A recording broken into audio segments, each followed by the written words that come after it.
Race 8 is in the Wyfold Challenge Cup for Coxless Fours. And on the Berkshire side here, we have the Tideway Scullers School A. And on the Bucks side from the Netherlands, KARZV De Hoop. A little bit of steering off the start. De Hoop are being warned already by the umpire to steer away. We don't want to get in the way of Tideway Scullers on the left of the picture with the yellow and red blades. Looking back at them from our catamaran shot, you can see just how close those oars are, and they're clashing. Tideway Scullers clashing again. Oh, this is not good. This is not good at all. The race could well be stopped at this point, and hands go up appealing to the umpire. That's a really poor start from both crews. Couldn't see from that picture as to who was the most to blame for that clash, but it looks like we'll have a restart here. Well, this is a moment for umpiring interpretation, and this is why you hear so many folks say, I'd rather not be the umpire, because apportioning blame in a situation like this is very, very difficult when it's 6 to 1, half a dozen to the other. Each was looking to occupy a fairly central lane, as it were. Well, we have now reassembled at the start, and as you implied, all that comes of it is a restart. Yeah, and sometimes this can be a different approach psychologically. You've got all of that adrenaline has gone in the first start, and you've got to go again. And so what does that mean? Is that going to be you're more relaxed and get away more cleanly, or does it mean you haven't quite got the edge? And so that's something, a question the crews have to put aside and really have to think, this is our first start again, and we're back here, and it's clean and everything to play for. And those first 5, 10, 15 strokes represent the greatest expenditure of energy in the whole race, do they not? Absolutely. I mean, the first stroke of the race, you are lifting a dead weight. It's like a deadlift, and you've got to do that. And then the next stroke, the boat's still not at full speed, so you've got 4 or 5 of those to go up to full speed. And then you really want the boat to be moving at its fastest as quickly as possible. So exactly as you say, 15 strokes is really blistering pace. That's when it really hurts. We've had to reassemble pretty promptly. There's been little or no recovery time. De Hoop on the Bucks station. If you get it wrong, you get it right next time. Let's hope that that is the case. Well, that's the other thing here, of course, having had that clash, both crews will be thinking about their steering a little bit more, and maybe that will slow them down a bit, or maybe they'll be more cautious and be to the outsides of the courses, which is what we're seeing now. So a much cleaner start from both, and this is the point they clashed in the first start, and they're clearly away, rowing stroke for stroke as they pass the end of the island. A much more respectful start on either side. Still relatively close each to the other, but it would be alarmist to go beyond that. Unnecessarily alarmist. It is the Dutch crew who have the early advantage. Tideway Scullers, who beat Christiania Row Club, and then the Cambridge 99 Club to reach this stage of the competition against De Hoop, who beat Fulham Reach, and then Aviron Grenoblois, the French visitors. Tideway Scullers, last year's semi-finalists, beaten by 2/3 of a length at that stage by the eventual champions Grasshoppers, and with an eye on the semi-final again, though with work to do.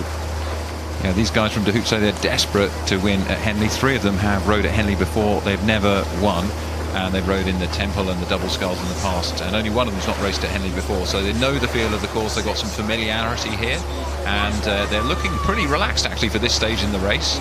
Nice long relaxed stroke. Often you see this with Dutch crews, they tend to row a really long relaxed style, and that gives them real efficiency on the water, but they're just as fit as strong as anybody else. 93 kilos is the average weight of this crew. This is a big crew, and you can see Tideway Scullers on the right there struggling a little bit with their steering. They're coming across not really what you want to be doing. They want to be in clean water, not coming across into the wash of the De Hoop crew here, so hopefully they'll correct themselves. And the umpire George Hammond there looks like he's warning the crews to stay apart, and he's warning Tideway Scullers to steer away.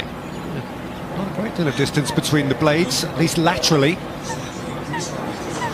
Tideway Scullers stroke Murray Wilcoy said after yesterday's success, clearly the event is strong this year. Many of the top British boats have gone out early.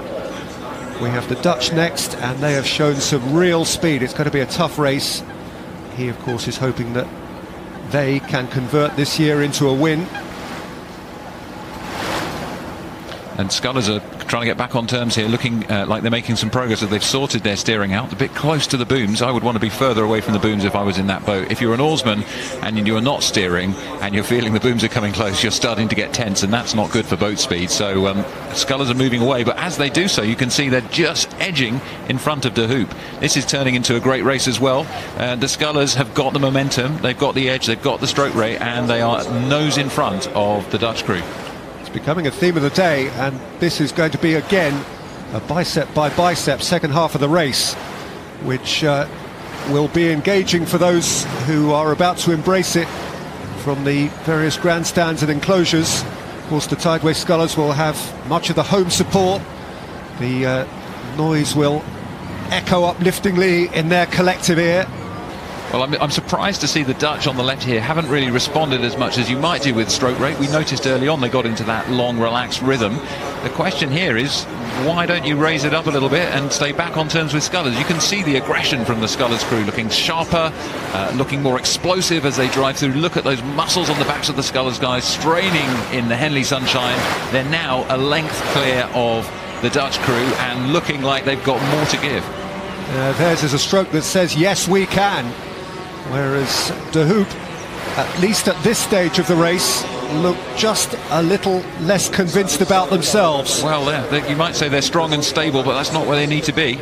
And the Yes We Can guys are definitely getting ahead here, and the crews are now sorted out their steering, and it's a much cleaner race. And you can see the perfect conditions. There's a flagpole there on the left on the ground of the Remnant Club, and that is not moving at all. So absolutely still, bathed in warm sunlight. These are ideal conditions for the athletes to have great races. And I wonder whether now's an appropriate moment, Matt, to reflect again on the false start, or the original start, and what it might have taken out of one crew vis-a-vis the other. Yeah, so it wasn't a full start. They both went off cleanly together, but what happened was they came together. We couldn't see from our picture here, but it looked like both crews actually were at fault, and they just clashed to the extent that neither could proceed. And then the umpire chose to stop the race. They were so close to the start that he chose to get them back on the starting blocks and start the whole thing again. What does that do? It opens the energy a bit, but sometimes what it does is it helps some of the nerves to evaporate. And I think that, Scullers have taken advantage of that. And we've seen them row a confident race coming from behind through the middle of the course, and they now established a confident position. And being rowed through like that, being up in advantage position and having somebody come back and back and back, that's really hard psychologically to deal with. See Scullers still looking pretty aggressive, still really excited to be ahead and pushing further and further against the heavier Dutch crew from Amsterdam.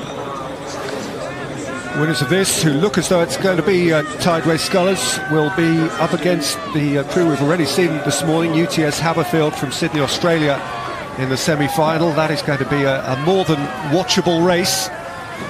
Scullers still have a little to do to make sure it's them, but they have, at the moment, De Hoop exactly where they want them. Yeah, it's going to be disappointing for De Hoop. I mean, they formed this crew specifically to come to Henley to try to win in the Wyfolds. And they are from one of the oldest rowing clubs in the Netherlands, founded in 1848, a little bit after the Henley Regatta here, but still a pretty old and proud tradition of racing from KRZ De Hoop. And so disappointment for them as their Henley campaign looks as though it's going to be ending this afternoon in the bars of Henley rather than going back to their lodgings to prepare for the next day, which is what Tideway Scullers will be doing. Trying not to think about that too much now, because it's not over until it's over. They're passing in front of the stewards enclosure here, and you'll hear the applause for the local crew from Chiswick rowing there on the Tideway, the Thames at Chiswick coming past. These guys are actually rowing, not sculling. Tideway Scullers School, formed of individual scullers who used to go out on the Thames together and then grouped up and formed a club. A club that continues to thrive. Such success here exemplified by Messrs O'Reilly, Seaman, Fields and Wilcoy, who ease up to the line now and ease into the semi-final of the Wyfold Challenge Cup. Oh, they're pleased with that, and rightly so. That was a great race from Tideway Scullers, and that will give them some real confidence going in tomorrow to see that they could row through a class crew from the Netherlands, aiming to win the event as well. Great race. For De Hoop, the end of the week is Friday. For the Tideway Scullers, the weekend will be a working weekend.